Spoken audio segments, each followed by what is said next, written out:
2024 में दिल्ली में होने वाले दंगल में अभी 400 से ज्यादा दिनों का समय है, लेकिन सभी राजनीतिक दलों ने अभी से ही अपने दांव आजमाने शुरू कर दिए हैं। बीजेपी की राष्ट्रीय कार्यकारिणी की बैठक के एक दिन बाद तेलंगाना के सीएम के चंद्रशेखर राव ने विपक्षी पार्टियों की मेगा रैली आयोजित की। इस विशाल रैली में दिल्ली के सीएम अरविंद केजरीवाल के साथ साथ सपा सुप्रीमो अखिलेश यादव भी मौजूद रहे। दरअसल राहुल गांधी की अगुवाई में जारी भारत जोड़ो यात्रा जब यूपी में थी, तब कांग्रेस पार्टी की तरफ से अखिलेश यादव को भी निमंत्रण दिया गया था, लेकिन सपा प्रमुख ने यात्रा में शामिल होना मुनासिब नहीं समझा। हालांकि अब जब अखिलेश यादव हैदराबाद पहुंचे हैं, तब देश का सियासी माहौल गर्मा गया है, क्योंकि अखिलेश कई बार खुले रूप से केसीआर, शरद पवार और ममता बनर्जी को प्रधानमंत्री का उम्मीदवार बता चुके हैं। ऐसे में अब ये सवाल उठना लाजमी है कि देश की सबसे पुरानी पार्टी से दूरी और क्षेत्रीय पार्टी से नजदीकी क्यों।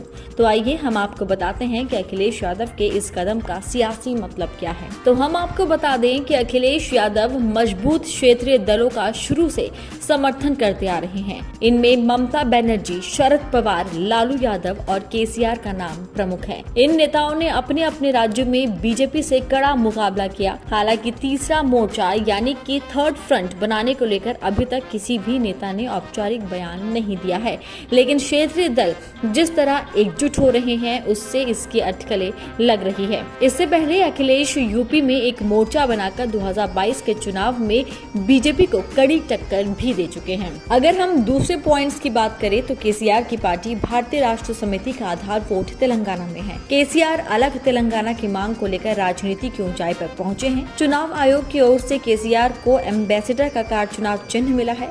तेलंगाना के अलावा केसीआर का भी किसी राज्य में जनाधार नहीं है।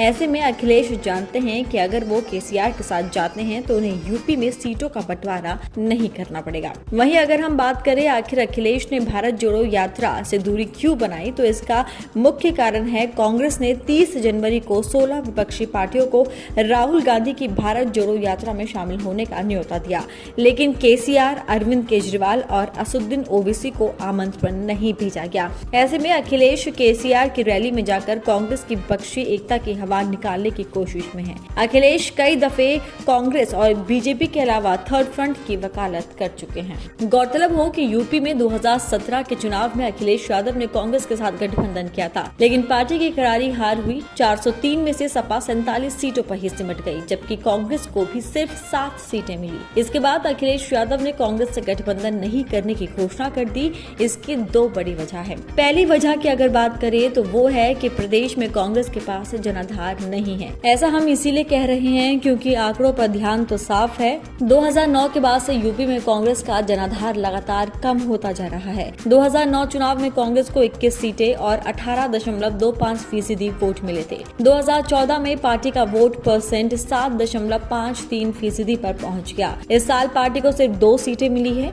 2019 के चुनाव में तो यूपी में कांग्रेस के कई उम्मीदवारों की जमानत जब्त हो गई। खुद राहुल गांधी अमेठी से चुनाव हार गए। इस चुनाव में पार्टी का वोट परसेंट 6% के आसपास आ पहुंचा।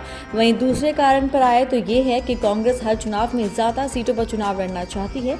अखिलेश यादव पहले भी कई दफे कह चुके हैं कि कांग्रेस में नेता ज्यादा हैं जबकि कार्यकर्ता कम। चुनाव में कांग्रेस सीटों की डिमांड ज्यादा करती है, जबकि पार्टी के पास कोई आधार वोटर्स नहीं है। ऐसे में अब ये देखना दिलचस्प होगा कि क्या 2024 चुनाव से पहले देश में थर्ड फ्रंट यानी कि तीसरे मोर्चे का निर्माण होगा या फिर विपक्षी दल कांग्रेस के साथ जाकर नरेंद्र मोदी को चुनौती देगा। ये बातें तो खैर भविष्य ही बता पाएगा, लेकिन फिलहाल इतना जरूर साफ है कि अखिलेश यादव और केसीआर की नजदीकी ने कांग्रेस को परेशानी में डाल दिया है।